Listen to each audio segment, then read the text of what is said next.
Hi అండి. Welcome to my channel Bhagyalakshmi పచ్చ. ఎలా ఉన్నారు? బాగున్నారా? నేను కూడా చాలా బాగున్నాను. అందరికీ సంక్రాంతి శుభాకాంక్షలు. మన తెలుగు వాళ్ళకి పండగల్లో కల్లా అతిపెద్ద పండగ, ముఖ్యమైన పండగ సంక్రాంతి పండగ. అందులో ముఖ్యంగా రైతులకి పంట చేతికొచ్చేది ఈ పండగకే కాబట్టి ఈ పండగ అనేది చాలా గ్రాండ్గా చేసుకుంటారు.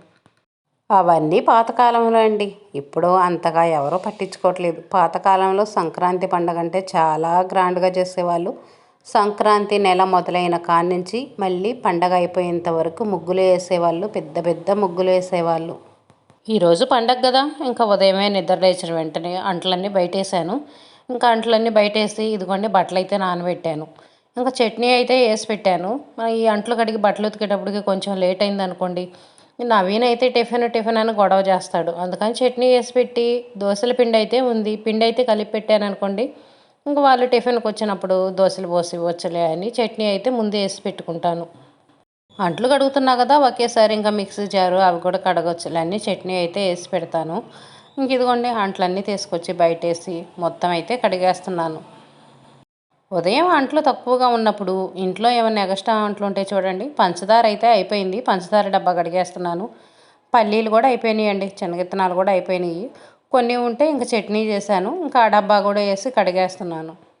ఉదయం ముందు నిద్ర లేచిన వెంటనే ఇలా అంట్లన్నీ కడిగేసి బట్టలన్నీ ఉతికేస్తే పనేంటో త్వరగా అయినట్టు ఉంటుందండి. ఈ పని అయిపోయిందనుకోండి వంట పని చేసుకుంటాము. వంట పని అయిపోయిందనుకోండి ఇంకా తర్వాత టిఫిన్ తినేసి ఊడవటం తొడవటం ఆ పని చేస్తాం కదా, పని అనేది త్వరగా ఈజీగా అయిపోయినట్టు అనిపించిద్ది.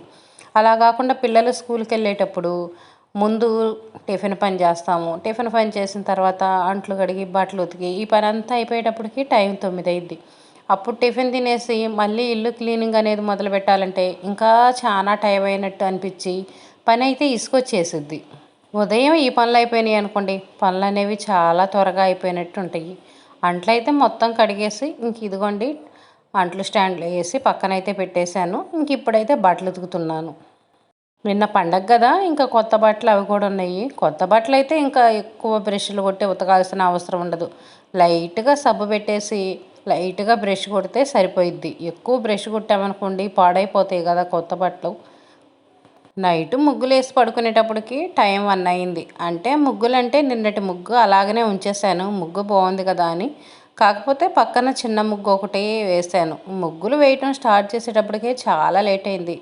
ఇంటి ముందు ఇంకా ఆటల పోటీలు అవన్నీ పెట్టారు, పండగ కదా. ఇంక ఈ ప్రోగ్రాంలు అన్నీ పెట్టి ఆ ప్రోగ్రాంలు మొత్తం అయిపోయేటప్పటికి చాలా లేట్ అయింది. అందుకనే ముగ్గులు వేయడానికి కూడా నైట్ చాలా లేట్ అయింది. అందులో సంక్రాంతి పండగ రోజైతే ఇంకా మెట్లు అవన్నీ పూజించుకుంటాం కదా, అన్నిటికీ పసుపు రాసి బొట్లు పెట్టేటప్పటికి చాలా లేట్ అయింది. పండగ పని చాలా ఎక్కువగా ఉండిద్దండి. పండగ రోజు నైట్ ఏమో ముగ్గులు వేసుకోవటం, మళ్ళీ ఉదయాన్నే నిద్రలేచి ఇంటి పనులు చేసుకోవటం, పూజ పనులు చేసుకోవటం, ఇంక ఈ పనులన్నీ చేసేటప్పటికి చాలా టైం పట్టిద్ది. పండగని ఊరికి వెళ్ళటం కూడా ఉండదండి. ఊరికి వెళ్ళామనుకోండి మన ఇంటి ముందు ముగ్గులు ఎవరేస్తారు? పండగ రోజు ఇంటి ముందు లేకుండా ఉంటే ఇంకా ముగ్గులు వేసుకోపోతే ఏం బాగుంటుంది? ఇల్లంతా బోసి కొట్టినట్టు ఉండిద్ది. అందుకనే పండగలప్పుడు కూడా ఏ ఊరికి వెళ్ళము. కాకపోతే పిల్లలు వెళ్తారు. పిల్లలు వెళ్ళి వాళ్ళు కూడా ఉండటం ఏమి ఉండరు, వెంటనే వచ్చేస్తారు. ఊరికి వెళ్ళి 1 గంట 2 గంటలు ఉంటారు, మళ్ళీ వెంటనే వచ్చేస్తారు. స్వీట్ అయితే రవ్వ లడ్లు చేస్తున్నాను. రవ్వ లడ్లు నేను ఎప్పుడు పాలు పోసి చేస్తానండి, పాకం బట్టి చేయటం అవి అయితే నాకు రాదు. ఇంకా నెయ్యి వేసి రవ్వనైతే బాగా వేయించుతాను. కనీసం ఒక 20 నిమిషాలైనా గ్యాస్ అనేది సిమ్లో పెట్టుకొని రవ్వ వేయించుకోవాలి. రవ్వ లడ్లకి మనం ఇంకా బొంబాయి రవ్వ వాడతాం కదా, ఇంకా ఆ రవ్వ అయితే 1/2 కేజీ తీసుకున్నాను. నెయ్యి వేసాను. నెయ్యి వేసి బాగా వేయించి ఇంకా దానికి సరిపడా పంచదార పోసి పాలు పోసి అయితే కాసేపు పొయ్యి మీద ఉడకనిచ్చాను. ఎందుకంటే రవ్వ లడ్లు మెత్తగా ఉంటాయిలని. కొంచెం పెద్ద ఏజ్ వాళ్ళు తినటానికి కూడా మెత్తగా ఉంటాయి కదా, గట్టిగా ఉంటే తినటానికి కష్టంగా ఉండిద్ది కదా, అందుకనే రవ్వ లడ్లు బాగా మెత్తగా వచ్చేటట్టు చేశాను. నైట్ అంతా బాండీలో ఉంచి అలాగనే ఉంచేసాను.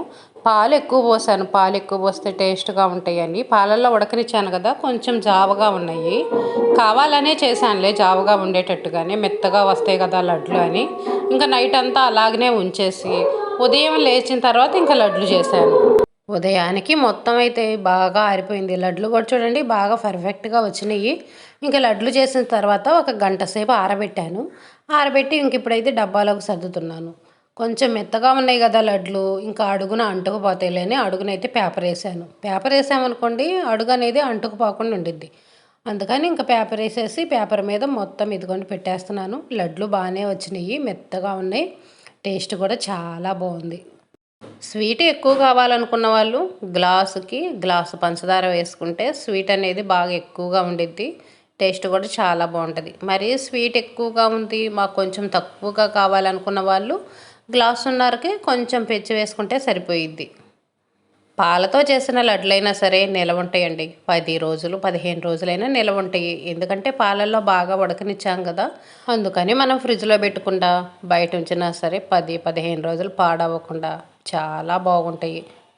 చట్నీ అయితే చేసి పక్కన పెట్టేశాను. ఇంకా టిఫిన్ కూడా దోశలు, ఈరోజు పిల్లలకి దోశలు అయితే పోసాను.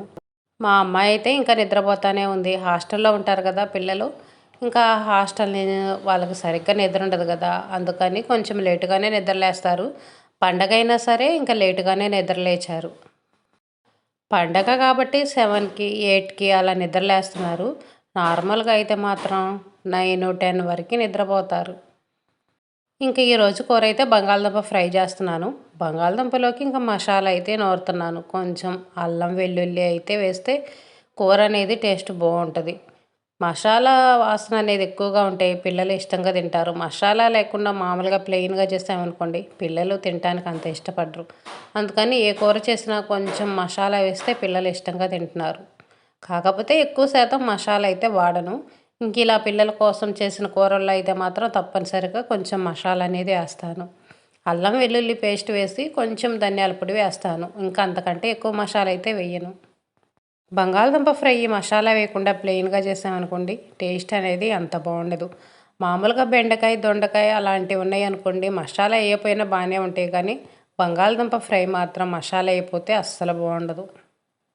ఈ బంగాళదుంపలు కొన్నేమో కొత్తవి, కొన్నేమో పాతవి. పాతవేమో త్వరగా ఫ్రై అవుతున్నాయి, కొత్తవేమో త్వరగా ఫ్రై అవ్వట్లేదు. దోశలు పిల్లలకి చట్నీ చేసినా సరే ఇంకా ఇలా కారం వేసి ఉల్లిపాయ వేసి దోశ కావాలంట. ఇంకా అందుకని ఉల్లిపాయ దోశ అయితే పోసాను.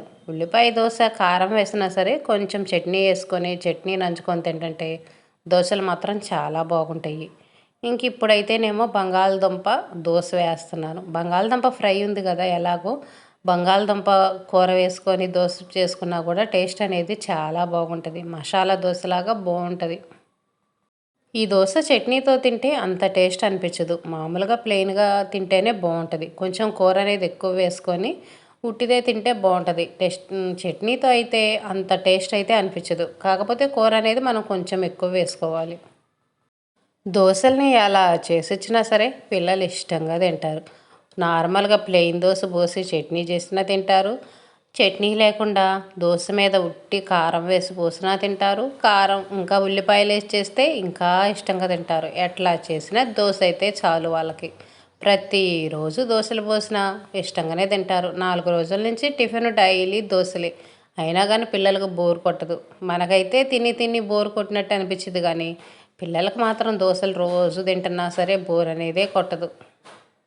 దోశలు బాగా కాలటానికైతే ఇంక ఇదిగోండి 4 వైపులా అంచులు అనేవి తిప్పుతా కాలుస్తాను.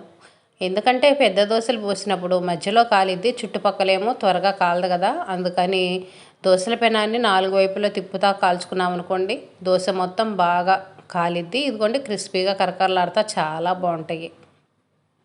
ఇదైతే భోగి రోజు చేసిన ముగ్గేనండి. ముగ్గు అయితే అలాగే ఉంచాను. ఆటల పోటీలు పెట్టారు కదా, పిల్లలు ముగ్గు తొక్కారు. మళ్ళీ ముగ్గుతోటి కలర్స్ తోటి కొంచెం కవరప్ చేశాను. పిల్లలు తొక్కిన కాడ పోయిన కాడ గీసి మళ్ళీ కవరప్ చేశాను. ఇంత కష్టపడి వేసాం కదా, ఒక్కరోజు ఓడవటానికైతే నాకు మనసు ఒప్పలేదు. అందుకనే దాన్ని అలాగనే ఉంచేసాను. ఇంకా పక్కన ఇదిగోండి ఈ ముగ్గు అయితే వేశాను. పండగ కదా, పండగ రోజు ఇంకా ఆ ముగ్గే ఉంచడం బాగుండదులే అని ఇంక సింపుల్గా ఇలా గీతల ముగ్గు వేసి ఇంకా ముగ్గులో పసుపు కుంకుమ అవి వేసాను. రథం వేద్దాం అనుకున్నాను. రథాలు అయితే నాకు బాగా రావు, అందుకని ఇలా గీతల ముగ్గు వేసాను. సంక్రాంతి రోజంటే మాత్రం తప్పనిసరిగా అందరూ రథమే వేస్తారు, కానీ నేనైతే వేయలేదు. ఈసారికి ఇంకా అలా గీతల ముగ్గులు అయితే వేశాను. మరలా సాయంత్రం పీటల ముగ్గులు వేస్తారండి. పీటల ముగ్గులు వేసి ఆ వాకిళ్ళు మూసేస్తారంట. వాకిళ్ళు హరిదాసుడు వచ్చేటప్పటికి వాకిళ్ళు మూసేస్తారంట. ఈరోజేమో ఓపెన్ చేసి ఉంచుతారంట. ఇంకా సాయంత్రానికైతేనేమో మూసేస్తారంట. ఎందుకంటే లక్ష్మీదేవి బయటికి వెళ్ళిద్దంట. బయటికి వెళ్ళకుండా ఉండటానికి వాకిళ్ళు అనేవి మూసేస్తారంట. సాయంత్రం 3 గంటలు 4 గంటలకి మళ్ళీ ఆ ముగ్గు అయితే వేస్తారు. పిల్లలు రెడీ అయ్యి ఇప్పుడే గుడికెళ్ళి వచ్చారు. నవీన్ అయితే చూడండి పంచ కట్టుకున్నాడు. పండగ రోజు పంచ కట్టుకుంటే చాలా బాగుంటుంది కదా.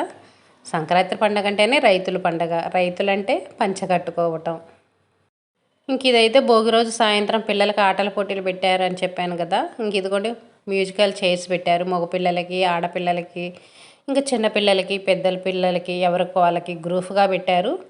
పిల్లలు గెలిచిన వాళ్ళకి ఇంకా రేపు ప్రైజులు అయితే ఇస్తారు. తర్వాత తంబోలా కూడా పెట్టారు. ఇంకా తంబోలాలో గెలిచిన వాళ్ళకి గెలిచిన వాళ్ళకి అప్పుడే వెంటనే డబ్బులైతే ఇచ్చేశారు. రేపైతేనేమో ఇంకా ఆటల పోటీలు ఉన్నాయి. లెమన్ అండ్ స్పూను ఇంకా ఏవేంటియో ఉన్నాయంట. ఇంకా ఇవాళ రేపు ఈ 2 రోజులు ఆటల పోటీలు. పిల్లలకు మాత్రం ఫుల్ హ్యాపీ, సందడి సందడిగా మామూలుగా లేదు. సాయంత్రం ఇంకా 6 గంటల నుంచి నైట్ 10 అవుతుంది ఇవన్నీ అయిపోయేటప్పటికి. తర్వాత మేము ముగ్గులు వేసుకొని పడుకునేటప్పటికి మాకైతే 11, 12 అలా అవుతుంది. 12 అవుతుంది. 11కి అయిపోతాయి ఆ కలర్స్ వేసుకోవాలంటే. ఇలాంటి ఆటల పోటీలు పెడితే మాత్రం పిల్లలు బాగా ఫుల్ ఎంజాయ్ చేస్తారు. ఇదేనండి ఈరోజు వీడియో.